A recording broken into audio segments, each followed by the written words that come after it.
सोने का हिरण, सोने का हिरण देखा और राम जी को खो दिया। उसी प्रकार समय ने लाइट वाला जूता देखा और पिता से बिछुड़ गया। समाज को बहुत बड़ी सीख है। अरे जूता ले लो यार जो तुम्हारी जरूरत है, जरूरतों पे जियो। इच्छाएं कभी पूरी नहीं हो, सबकी अधूरी है। राहुल गांधी जी की इच्छा देखो, पिछले 30 साल से प्रधानमंत्री बनने की। जरूरतों पे जियो, इच्छाएं कभी पूरी नहीं। जैसे ही वो देखते हैं पेड़ों पे धागा बंधा हुआ है, वो नहीं काटते। इसीलिए इस देश ने पेड़ों को भगवान माना।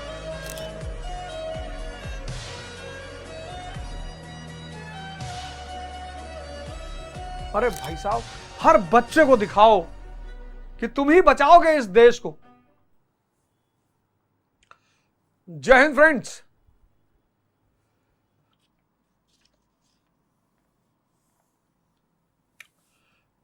तो a large section of India was with British with multiple demands, disunity.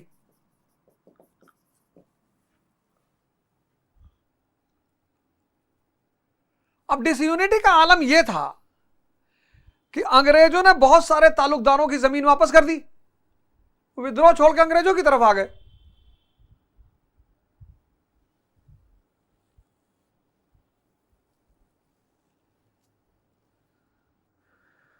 भगवान राम 4 भाई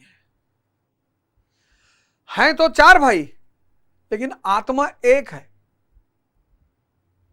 विभीषण, रावण, अहिरावण, कुंभकर्ण, वो भी 4 भाई। अब भगवान राम 4 भाई हैं, राम, लक्ष्मण, भरत, शत्रुघ्न, लेकिन 4 शरीर होके एक आत्मा है। भैया जो कह दे राम भैया खत्म, उस पर क्रॉस क्वेश्चन नहीं करना है, वो जो भी कह दे। मतलब राम लक्ष्मण जंगल में है और भरत शत्रुघ्न महल के बाहर है, कुटिया में रह रहे हैं। रावण भी 4 भाई है, रावण, विभीषण, कुंभकर्ण, अहिरावण। विभीषण ने तो खुला विद्रोह कर दिया कि नहीं भैया गलत बात है, हम आपके साथ नहीं है। कुंभकर्ण विद्रोह तो नहीं किया रावण से, लेकिन रावण को समझाने की कोशिश की उसने कहा भैया बात तो गलत है, दूसरे की पत्नी नहीं उठानी चाहिए, अधर्म है ये। तब रावण ने कहा कि अगर तू भी विभीषण के साथ जाना चाहता है तो तू भी चला जा। तो कुंभकर्ण कहा देखो डायलॉग बाजी मत करो, भाई हो तुम मेरे, तो जान तो मैं तुम्हारे लिए दे ही दूंगा, लेकिन बात गलत है दोस्त।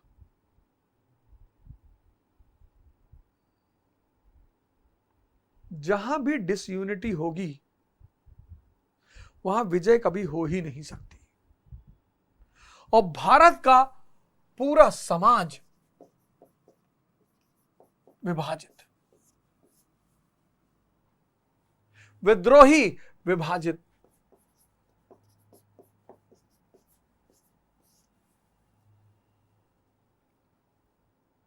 तो एक लार्ज जनसंख्या अंग्रेजों के साथ और फिर डिसयूनिटी। तीसरा,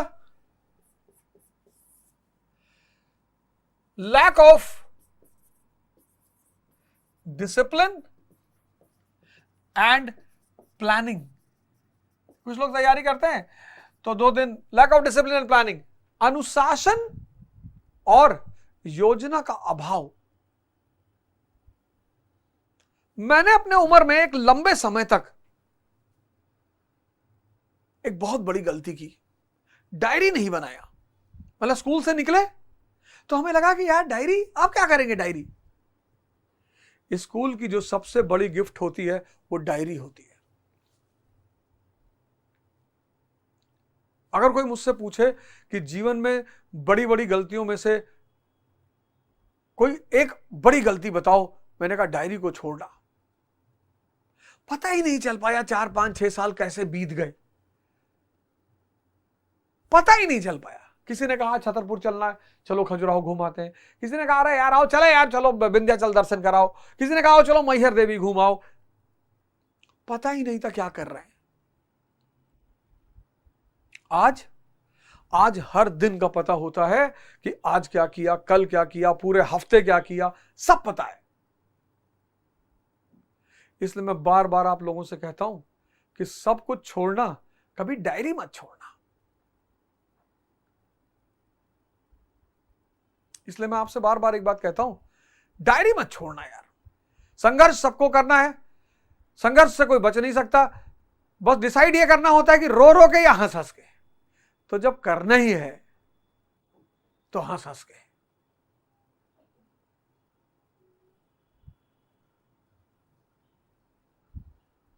तभी तो कहता हूं, युद्ध नहीं जिनके जीवन में वो भी बड़े अभागे होंगे।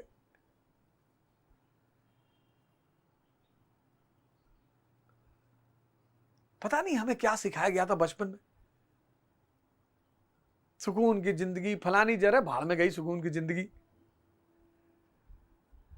युद्ध नहीं जिनके जीवन में वो भी बड़े अभागे होंगे, या तो प्रण को तोड़ा होगा या फिर रण से भागे होंगे।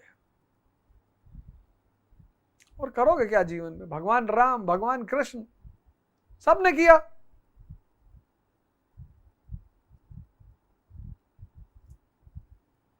जहां अनुशासन नहीं है, पता ही नहीं,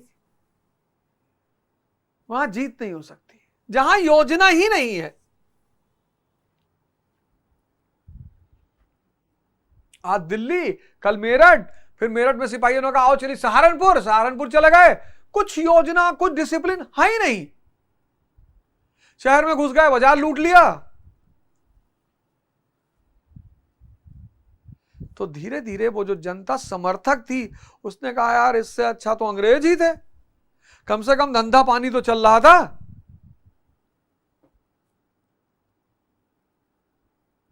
अनुशासनहीनता और योजना का अभाव।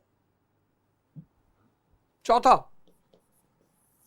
लैक ऑफ वेपन्स, शस्त्र का अभाव।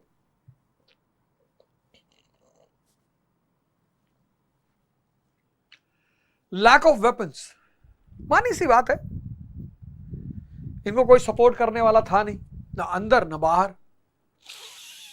तो ये बेचारे जिनके पास गन थी वो लड़ लिए, और जिनके पास नहीं थी, वही मैंने कहा एक्स, चॉपर, लाठी, डंडा, इससे लड़ाइयां चल रही थी। सुसाइडल क्वारल्स, बड़ा प्यारा वर्ड एनसीईआरटी ने लिखा है, suicidal quarrel. Suicidal,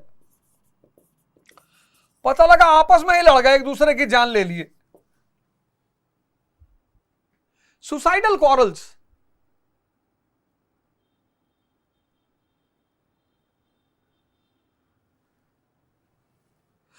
uncertain future,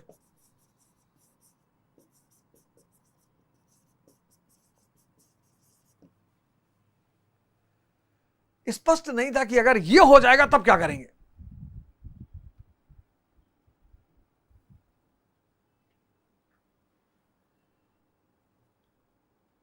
अब इसी में एक सवाल यह उठता है कि क्या यह प्लान्ड था या आकस्मिक था। यहीं पर इस बात को डिस्कस कर लेते हैं कि क्या यह योजनाबद्ध था, प्लान्ड,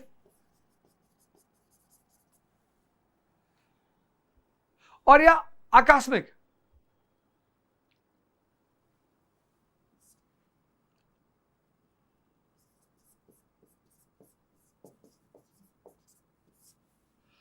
आकस्मिक, आकस्मिक स्पेलिंग गलत हो गई है।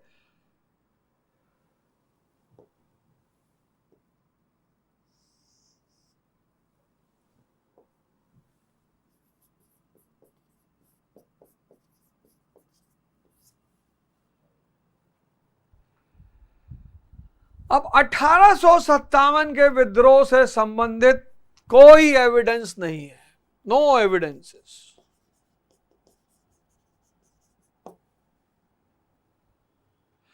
एक कागज का टुकड़ा नहीं है। और स्वाभाविक सी बात है कि सरकार ने इतना दमन किया था, इतना दमन किया था कि कोई साक्ष्य छोड़ने का सवाल ही नहीं होता। एक सिंगल पीस ऑफ पेपर नहीं है, कोई गवाह नहीं है, कोई ऐसा नहीं जिसने कहा हो मैंने ये देखा था, मैं इसमें हिस्सेदार, कुछ नहीं है। और यह बात क्लियर है क्योंकि सरकार ने इतना दमनात्मक रवैया अपनाया कि उस दमन का साक्ष्य नहीं छोड़ा जा सकता था, पॉसिबल नहीं है। लेकिन बाद में जो कहानियां लिखी गई उनमें बड़ी सारी बातें आई कि लाल कमल, चपाती, घूमते फकीर,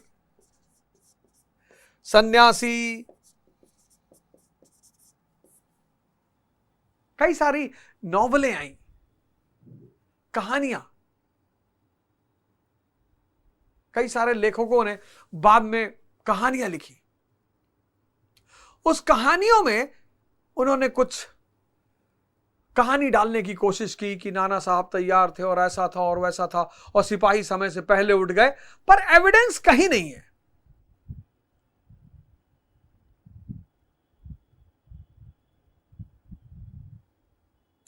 कि यह प्लान्ड था।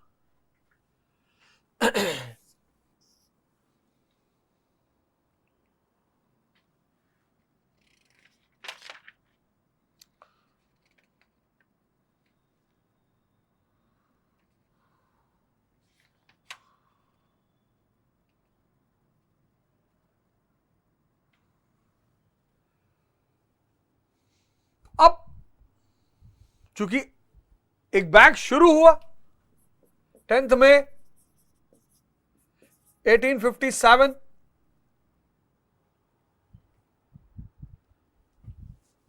तो ऐसा माना जा सकता है, माना जा सकता है। एनसीईआरटी की एक सबसे खास बात आप देखते हो, जहां पे उसके पास एविडेंसेस का अभाव है वहां अश्योरेंस देती ही नहीं, कहती इट सीम्स।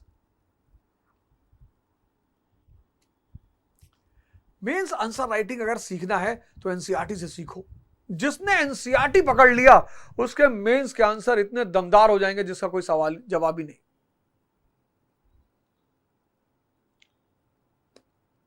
और फिर 1859 तक पहुंचते पहुंचते सबसे पहले तो दिल्ली पे ही कब्जा किया, जब सेंटर को कब्जा करके तहस नहस कर दिया, फिर बाकी सेंटरों को तो 1 बाय 1 करके उन्हें तोड़ लेना ही था।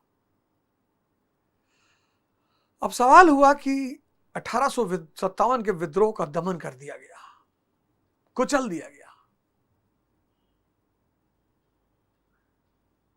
वो अपने उद्देश्य को नहीं पा सका, इसलिए फेल हो गया। अब किसी भी घटना को दो एंगल से देखा जा सकता है, एक इमीडिएट और एक लॉन्ग टर्म। किसी घटना से को दो तरीके से, अब आप देखोगे फ्रेंच रेवोल्यूशन तो आपको लगेगा हाँ क्रांति सफल रही और मोनार्की को रिप्लेस करके संसद बन गई, इमीडिएट चेंज आपको दिखाई पड़ रहा है फ्रेंच रेवोल्यूशन में। लेकिन यहां तो बुरी तरह दमन, बुरी तरह दमन और उद्देश्य की पूर्ति ही नहीं, ऑब्जेक्टिव हासिल ही नहीं हुआ। इसका मतलब कि आंदोलन, विद्रोह फेल कर गया। अगर हम तात्कालिक नजर से देखें तो विद्रोहियों के उद्देश्य की पूर्ति नहीं हो पाई, लेकिन हम अगर आधुनिक भारत के इतिहास के संदर्भ में देखें तो लॉन्ग टर्म में बड़ा महत्वपूर्ण। अगर हम विद्रोहियों के ऑब्जेक्टिव के तौर पे देखें तो फेल हो गया, लिख लो ये। अगर हम विद्रोहियों के उद्देश्य के परिप्रेक्ष्य से, if we look at this revolt from the point of view of rebels, if we view this revolt on the point of from the point of view of rebels, it appears to be a failure। तब तो ये लगता है कि हाँ भाई fail हो गया क्योंकि किसी को कुछ मिला ही नहीं। But when we see it from the point of modern history, it proved to be the turning point in modern history। Turning point, Bharat के इतिहास का परिवर्तन बिंदु, पहला पॉइंट। कैसे? End of old order, beginning of new order.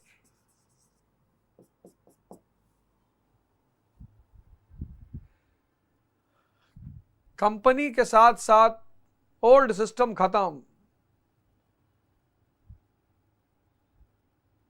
पुराने राजा महाराजा या तो खत्म कर दिए गए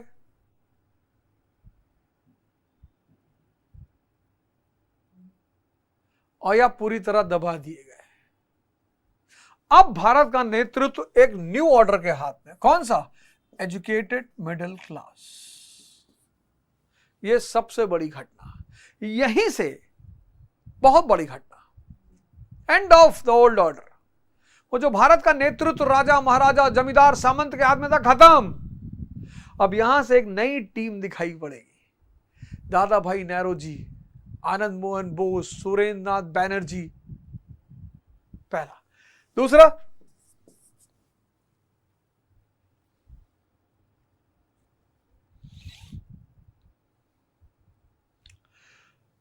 beginning of crown rule in India. Company का शासन खत्म हो गया, कंपनी का शासन खत्म हो गया और यहीं से क्राउन के रूल की शुरुआत। मॉडर्न इंडिया का मैंने डायग्राम बनाया था 1757 से 1857 और 1857 से 1947। तो ये वाला पार्ट खत्म हो गया। अब ये वाला पार्ट ब्रिटिश क्राउन, और यहीं से शुरू होगा क्या? National movement. तीसरा, ग्लोरियस लैंडमार्क। ओहो, ग्लोरियस लैंडमार्क। जब स्वदेशी मूवमेंट शुरू हुआ, आगे पढ़ेंगे, 1905 में बंगाल विभाजन, 1905 में स्वदेशी मूवमेंट। उसी समय वीडी सावरकर साहब आए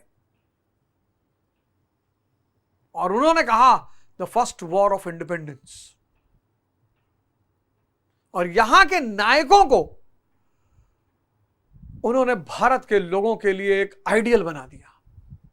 अब 1905 में भारत की स्त्रियों को बाहर निकालना था, तो उनको कोई आइडियल देना था कि निकलो, ये देखो तुम्हारे इतिहास में तुम्हारी बहन कौन? रानी झांसी। बुंदेले हर बोलो के मुख हमने सुनी कहानी थी, खूब लड़ी मर्दानी वो तो झांसी वाली रानी थी। Glorious landmark.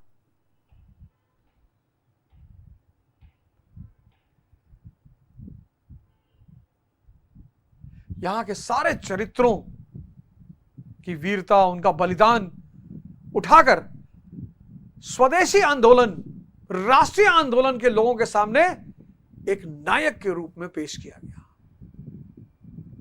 जिससे कि उन्हें ऊर्जा दी जा सके, उत्साह दिया जा सके।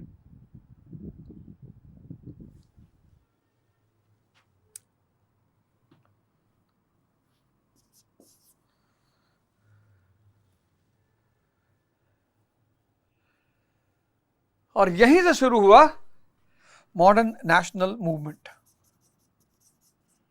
क्योंकि सत्ता तो बदली, सत्ता बदली लेकिन रूप नहीं बदला।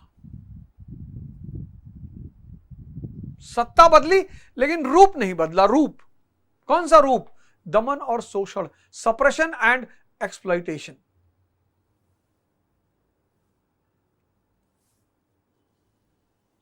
Suppression and exploitation.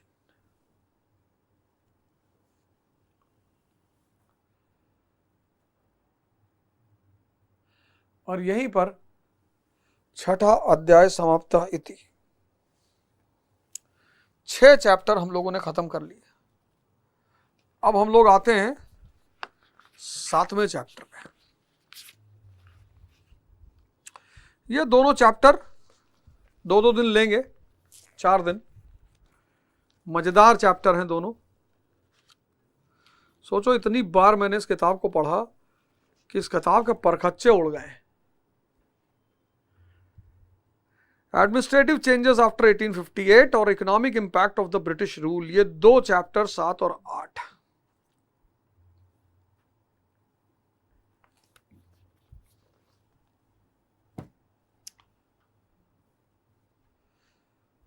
तो छठा चैप्टर समाप्त हो गया आज। बहुत इजी चैप्टर, बहुत सरल चैप्टर, इस पे इतना टाइम देना भी नहीं था।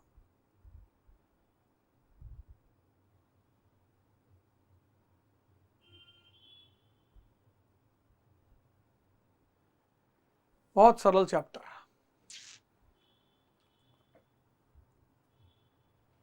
मॉडर्न इंडिया खत्म करके पॉलिटी उठाएंगे, और जितने लोग 500 के कोर्स में चल रहे हैं, बहुत सारे लोगों को लगा कि अरे सर तो सब यूट्यूब पे ही पढ़ाएंगे। जितने लोग 500 के कोर्स में चल रहे हैं, बस उन्हीं का 500 कंटिन्यू रहेगा।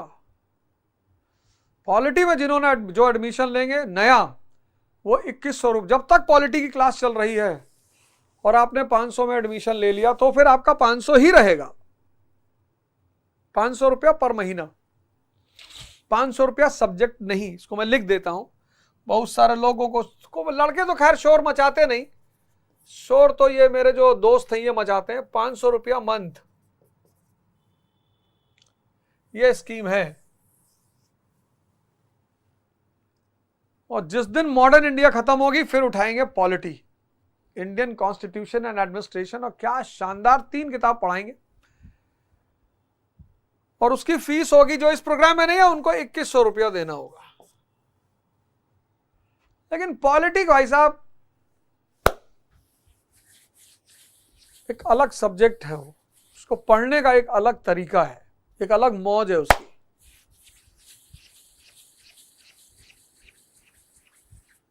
पॉलिटी तो बाकी लोग फिर ये मत कहना कि अरे हम तो पहले भी पढ़ते थे, फिर बीच में हमने छोड़ दिया था और ऐसा हो गया था वैसा हो गया था। फिर ये सब रोना मत रोना।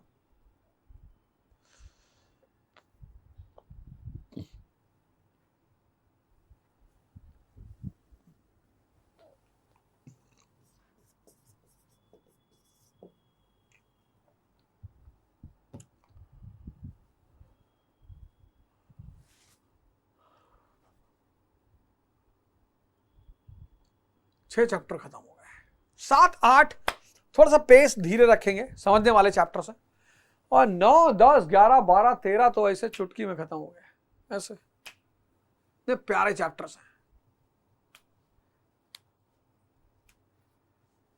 मतलब मजाक में खत्म हो गए, मजाक में।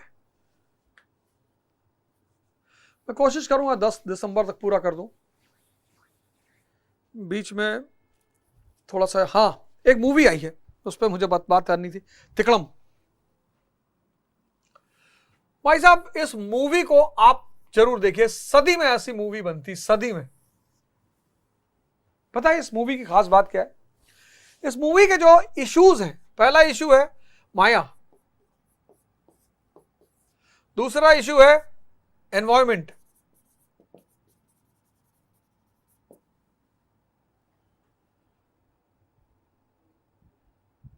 तीसरा इश्यू है फैमिली, और चौथा इश्यू है अर्बन एंड रूरल पीपल। और इसमें केंद्र में है बच्चे, चिल्ड्रंस। इसमें कैरेक्टर है प्रकाश, अल्टीमेट कैरेक्टर, अमित सियाल ने शानदार एक्टिंग की। इसमें कैरेक्टर है चंदन, प्रकाश के भाई जो शहर में रहते हैं। इसमें कैरेक्टर हैं दादा दादी प्लस समय, भानु, चीनी।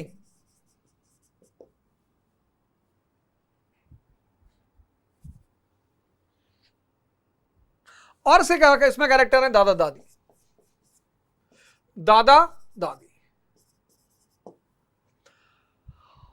और इन सारे लोगों ने मिलकर इतना बेमिसाल, मतलब आप, मैं तो कहूंगा भारत सरकार से रिक्वेस्ट करूंगा कि इस मूवी को टैक्स फ्री कर दे भारत में। माया, पहला उठाते माया, मतलब लाइट वाले जूते के चक्कर में, कौन सा जूता? लाइट वाला जूता, लाइट वाला शूज। समय को लाइट वाला शूज चाहिए, जिस जूते में लाइट जल रही है। जो भी बाहर की रोशनी के चक्कर में पड़ेगा उसकी अंदर की रोशनी बुझ जाएगी। इसके लाइट वाले जूते के चक्कर में इस भाई बहन को बाप से बिछड़ना पड़ रहा है। ऐसे हमारे समाज में लोग हैं जो ऐसी चीजों के चक्कर में अपने लोगों को खो रहे हैं। आप सीन देखो, लाइट वाला जूता चाहिए। उसके पापा सिर्फ बाजार में, उसके पापा देखो, प्रकाश जो है वो अपने जूते को रस्सी से बांधता है, उसके पास अपना जूता ही नहीं है। और फिर वो बेचारा पूछता है कितने का है, उस पर वो समय नाराज हो जाता है। बाद में हालांकि समय बड़ा क्रांतिकारी काम करता है। लास्ट वाली सीन तो $1000 बिलियन की सीन है। तो लाइट वाला जूता, बाहर की रोशनी के चक्कर में मत पड़ो यार, नहीं तो अंदर की रोशनी खो जाएगी और बहुत परेशान रहोगे। सीता जी ने भी यही गलती की। जिस तरह से सीता जी ने सोने का हिरण देखा और राम जी को खो दिया, सोने का हिरण देखा और राम जी को खो दिया, उसी प्रकार समय ने लाइट वाला जूता देखा और पिता से बिछुड़ गया। समाज को बहुत बड़ी सीख है। अरे जूता ले लो यार जो तुम्हारी जरूरत है, जरूरतों पे जियो। इच्छाएं कभी पूरी नहीं होंगी, सबकी अधूरी है। राहुल गांधी जी की इच्छा देखो, पिछले 30 साल से प्रधानमंत्री बनने की। जरूरतों पे जियो, इच्छाएं कभी पूरी नहीं होगी। दूसरा, इस मूवी का सबसे बड़ा काम जो हमारे प्रेजेंट इश्यूज हैं, एनवायरमेंट। कौन सा इश्यू है? पोल्यूशन।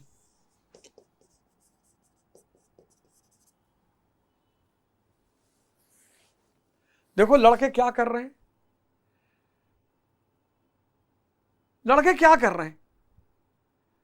पॉलिथीन रुकवा रहे हैं।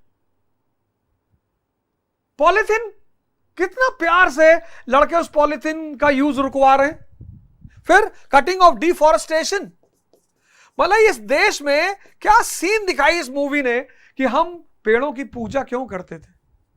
जब हम किसी की पूजा करते हैं तो हम उसे काट नहीं सकते। वो बच्चे जाके उनका पेड़ के जो पेड़ काट रहे होते हैं उनसे कहते हैं प्लीज मत काटिए नहीं तो टेम्परेचर, तो डांट के भगा देते बच्चों को। तो उन्हें एक बात सूझती है कि धागा बांधो चारों तरफ पेड़ों के। देखो रिलीजन इंसान की कितनी सहायता करता है। जैसे ही वो देखते हैं पेड़ों पर धागा बंधा हुआ है वो नहीं काटते। इसीलिए इस देश ने पेड़ों को भगवान माना। वाटर, अरे भाई साहब, हर बच्चे को दिखाओ कि तुम ही बचाओगे इस देश को,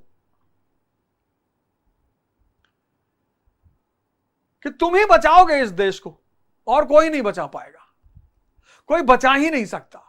अब बच्चे ही इस देश का भविष्य हैं। राजनीतिज्ञों को इससे क्या सीखना चाहिए? पॉलिटिशियंस के लिए एक बहुत बड़ा मैसेज है इस मूवी में। बच्चों ने दिखाया मैसेज, बच्चों ने मैसेज दिया कि मुद्दा ऐसा हो कि दुश्मन भी तुम्हारा दोस्त बन जाए। यहां क्या हो रहा है? दोस्त दुश्मन बन रहा है। मुद्दा ऐसा हो कि दुश्मन दोस्ती कर ले। कौन है दुश्मन? प्रिंस, समय का चचेरा भाई। लेकिन समय ऐसा मुद्दा उठा रहा है, बर्फ गिराओ, पापा बुलाओ।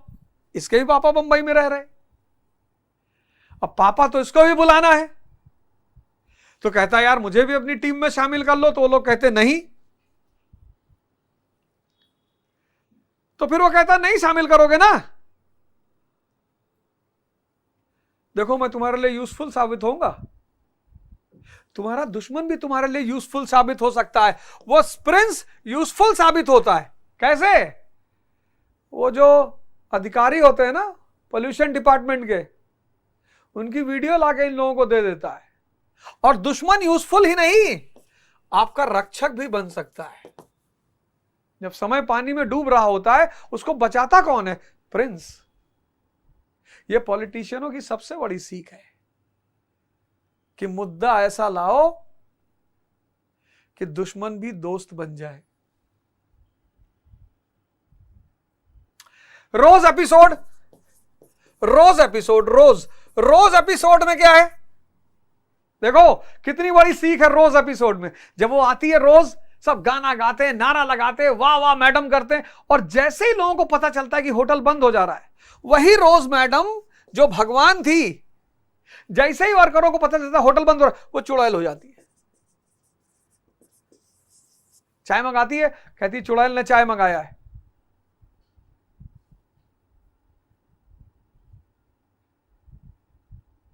जब तक लोगों के काम आओगे तो उनके लिए भगवान रहोगे, जब तक लोगों के काम आओगे तब तक उनके लिए भगवान रहोगे। जहां तुम्हारी उपयोगिता उनके लिए खत्म हुई, तुम चुड़ैल बन जाओगे तुरंत। ये पहले 4 पॉइंट, बड़ी प्यारी कहानी। मेरा बस चला तो मैं इस मूवी के स्क्रिप्ट राइटर और जिन्होंने इस मूवी को बनाया पद्म विभूषण, तो माया कि बाहर की लाइट के चक्कर में मत पड़ो, जरूरत पे जियो, दूसरा एनवायरमेंट। क्या मुद्दा उठाया, क्या मुद्दा, क्या सीख दी। हर स्कूल में इस मूवी को दिखाया जाना चाहिए। कंपलसरी जनरल ऑर्डर पास होना चाहिए कि बच्चों को यह मूवी दिखाओ।